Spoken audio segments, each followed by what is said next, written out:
이제 남돌이에 대해서 얘기를 할 텐데요. 남돌이 보호자께서는 솔직히 부모로서 제일 걱정은 어린이집을 보냈을 때 다른 아이들의 인식이 제일 걱정됩니다. 우리 아이가 조금씩 커갈 때 다른 아이들이랑 다른 게 보일 텐데 잘 적응을 할 수 있을지 적응 문제도 걱정됩니다. 라고 하셨습니다. 남돌이 같은 경우는 지금까지 나왔던 친구들 중에서는 상대적으로 기능이 좋은 뇌성마비 아동인데요. 부모님의 고민은 성장 과정에서 장애인식에 대한 어려움이었습니다.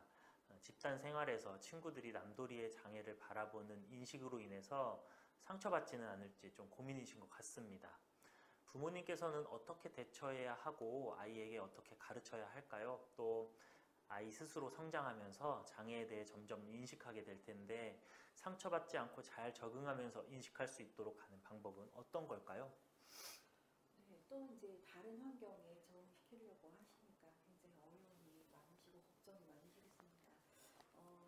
자녀가 우리나라에는 이제 통합 시스템이 많이 이제 발달이 되어 있어서 장애 어린이집도 장애 통합 어린이집들이 굉장히 많은 편인데요.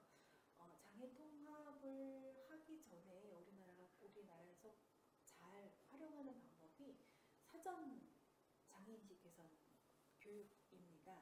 그래서 일반 어린이집 같은 경우에도 그 장애 아동에 대해서 미리 소개하고 그 자녀가 가지는 좋은 특성들을 많이 소개하고 우리와 다르지 않다는 것들을 아동들에게 많이 가르쳐 주는 편이고요. 아이들에게만 그걸 가르쳐 주는 게 아니라 보호자들에게도 오픈을 해서 미리 사전에 이렇게 많은 인식을 시키게 됩니다. 그렇게 사전에 하는 그런 통합교육 프로그램들을 이용을 하는 그런 기관들을 찾아가시면 굉장히 좋을 것 같고요. 이게 이제 꼭 통합교육 프로그램뿐만 아니라 일반 학교 특수학급에서도 그 원정 학급을 보낼 때 그런 장애인식 개선 교육들을 많이 시행을 하면서 가고 있기 때문에 굉장히 도움이 되실 것 같습니다.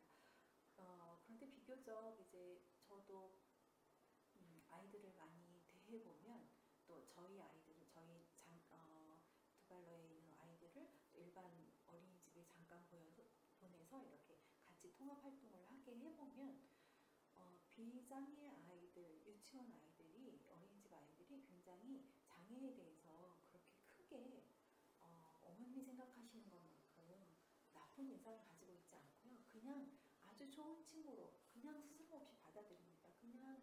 그냥 호기심이 많을 뿐이어서 이 친구가 사용하는 보조기기에 대해서 그냥 호기심을 보일 뿐이고 그 친구가 말하는 방법에 대해서 조금 호기심을 보일 뿐이지만 친해지게 되면 그것들이 그냥 아무렇지도 않게 이렇게 잘 대해주는 친구들이 많아서 오히려 장애인식 개선 교육에 제일 좋은 효과를 보는 층이 유치원 층이라고 생각을 하시면 딱 맞을 것 같습니다. 그래서 너무 걱정하지 않으셔도 될 것 같고 그 부분에 경험이 많은 사전 프로그램에 경험이 많으신 그런 그 기관을 찾아가시고 선생님과 잘 상의해가면서 이렇게 소통해가면서 이렇게 서로 협력자의 관계에서 소통해 가시면 별 어려움 없이 지내실 수 있을 거라고 생각합니다.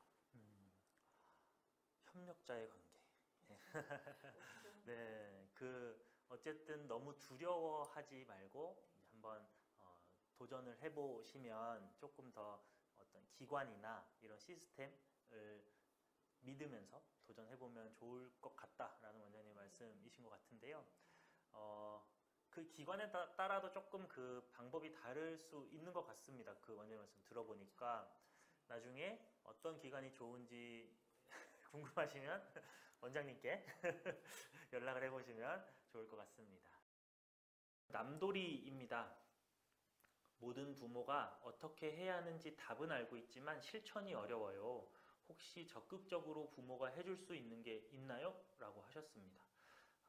남돌이 부모님의 좀 현실적인 고민인 것 같아요. 많이 듣고 봐서 어떻게 해야 하는지 부모님들이 다 알고 있는데 실천이 어렵다라고 토로하셨습니다. 혹시 남돌이가 더 나은 집단 생활을 위해서 작업치료 영역에서 꼭 신경 써야 하는 기능은 무엇이 있을까요?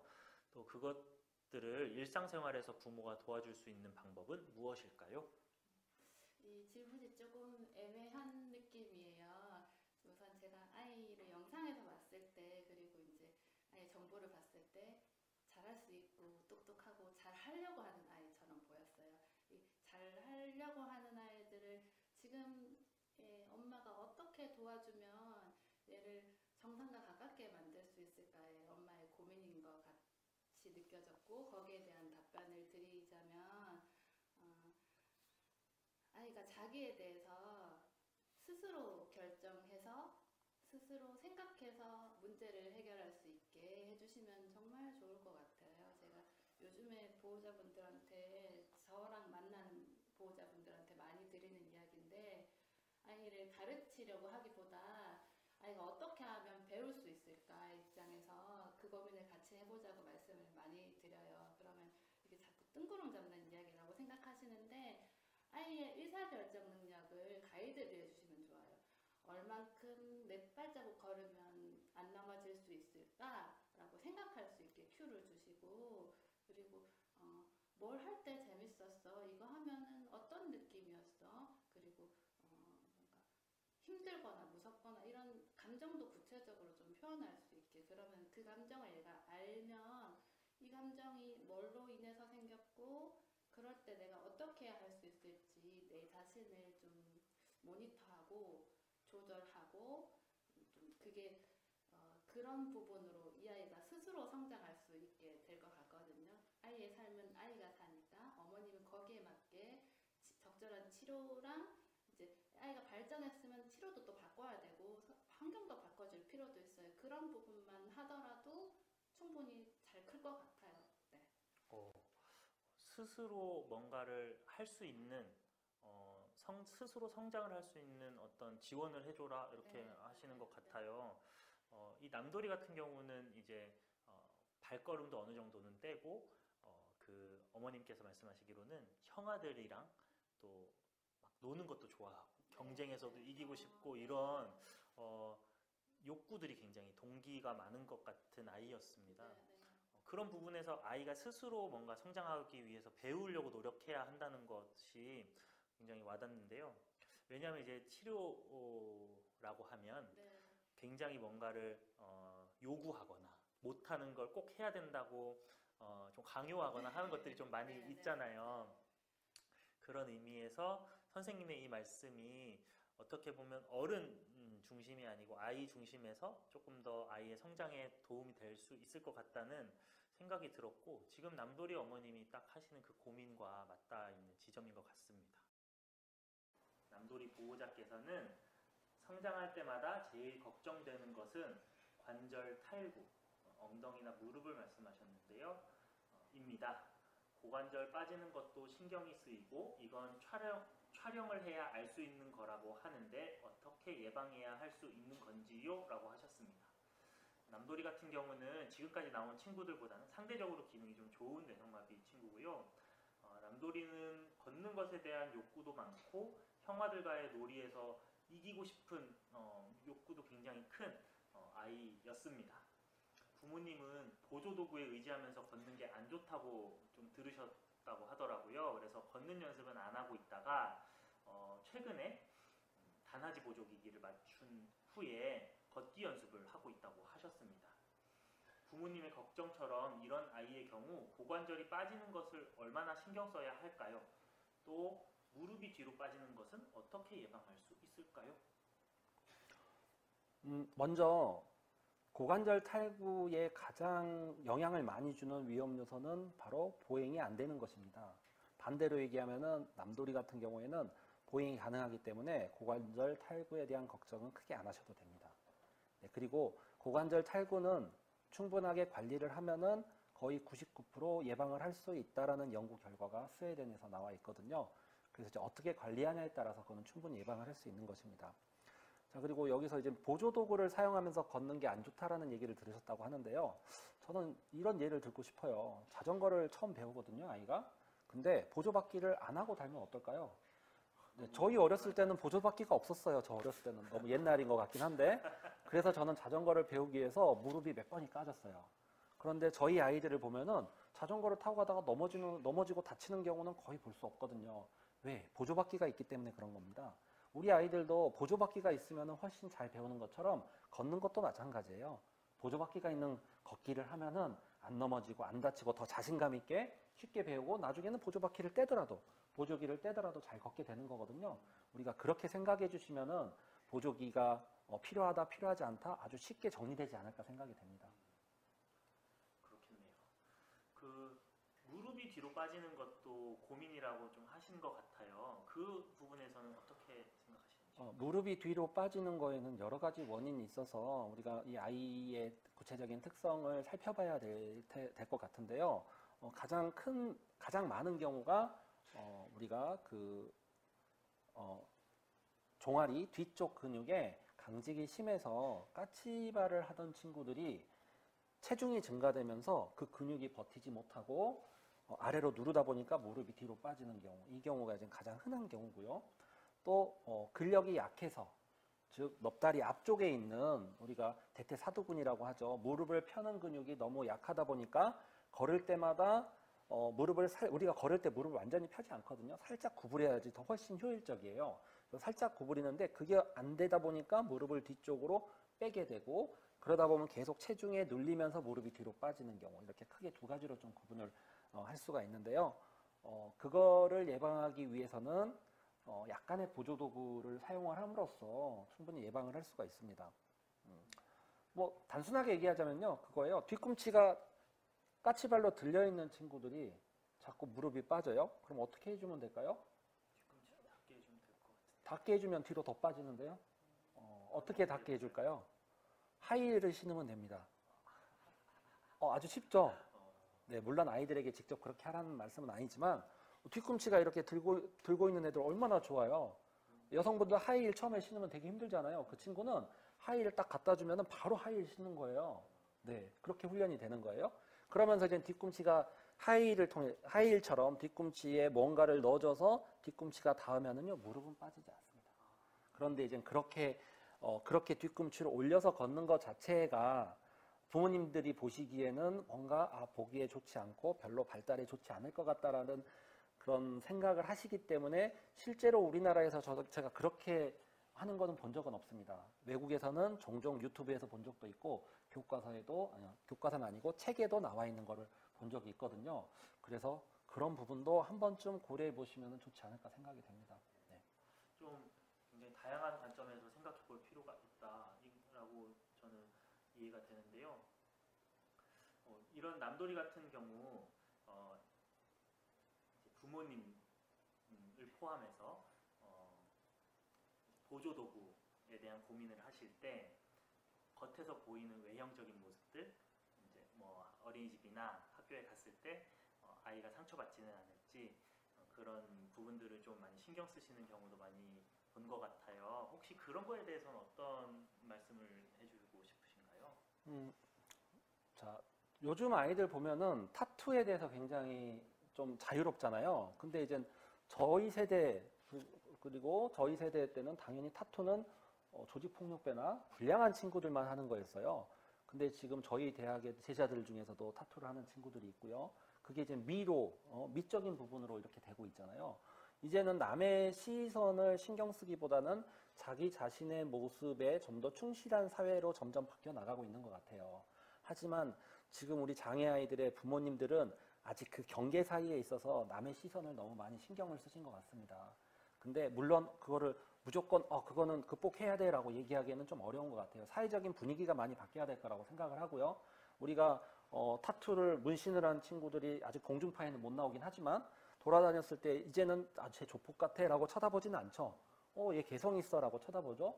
빨간색 머리 염색하고 노란색 머리 염색해도 이제는 멋있어 라고 생각하는 사회적인 인식이 바뀌었어요. 우리가 장애 아이들을 보는 모습도 저 친구는 저렇게 힘들지만 그래도 사회 잘 열심히 활동하네? 우리랑 똑같이 활동하네? 우리가 같이 한번 해봤으면 좋겠다라는 인식이 확대가 된다면은 부모님에게 주어진 그런 부담은 많이 줄어들 거라는 생각이 들어요. 그래서 이거는 부모님들에게 무언가를 요구하고 탓하기보다는 우리와 같은 이제 관련 전문가들이 사회적으로 좀 더 노력해서 장애를 바라보는 모습을 개선시키는 노력이 더 많이 필요한 부분이 아닌가라는 생각이 듭니다. 그렇군요. 장애인복지관들에서 아주 잘 새겨들어야 하는 말이었던 것 같습니다. 남돌이 보호자분도 이런 얘기를 들으시면서 남돌이에게 조금 더 남돌이가 행복한 방법들 찾아 나가실 수 있을 것 같아요. 남돌이 보호자의 두 번째 고민입니다. 아치가 무너질까 조마조마합니다. 편마비일 경우 아치가 안 무너지게 양쪽 깔창을 깔아줘야 하는 건 아닌지요? 라고 하셨습니다. 남돌이가 편마비 야동은 아니지만 양측성 뇌성마비 야동이지만 비대칭한 발달을 보이고 있어서 편마비라는 표현을 쓰신 것 같아요.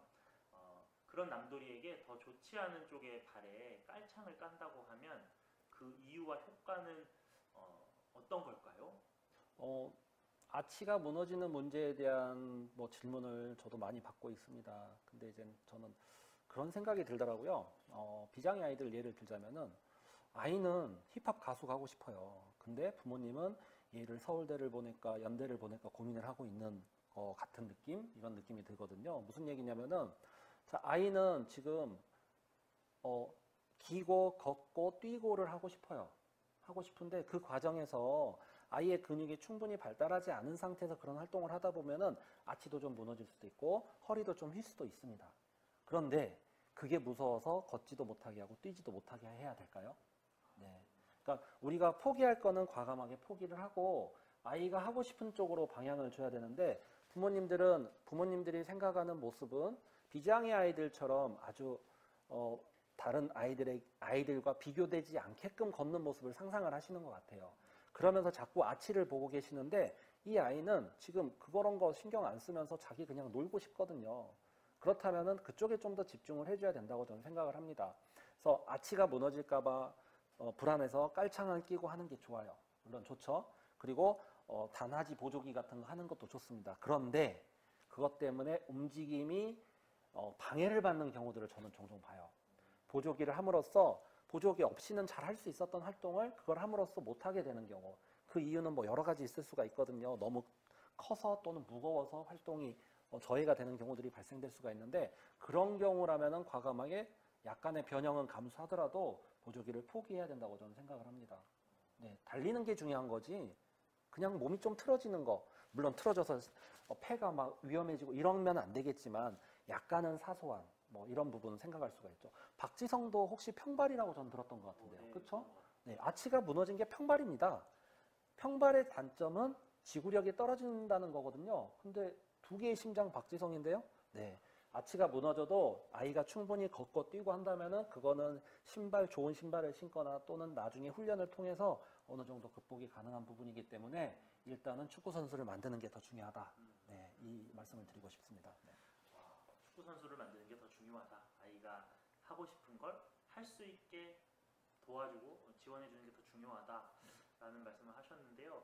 교수님 말씀을 지금까지 쭉 들으면서 이제 키워드들이 계속 저한테 쌓이고 있는데 교수님의 말씀에 어떤 굉장히 기본적이고 근본적인 것에는 그 아이를 중심으로 모든 걸 사고하라 인 것 같아요. 보조도구가 좋다 나쁘다 뭐 이런 관점의 차이보다는 조금 더 포기할 건 포기하더라도 그 아이가 할 수 있는 것들을 조금 더 잘할 수 있게 도와주면 좋겠다라고 하시는 말씀이신 것 같습니다. 특히 남돌이처럼 지금 한창 움직임도 많고 호기심도 많고 욕구도 많은 아이들에게 굉장히 도움이 되는 얘기가 아닐까 생각을 해봅니다.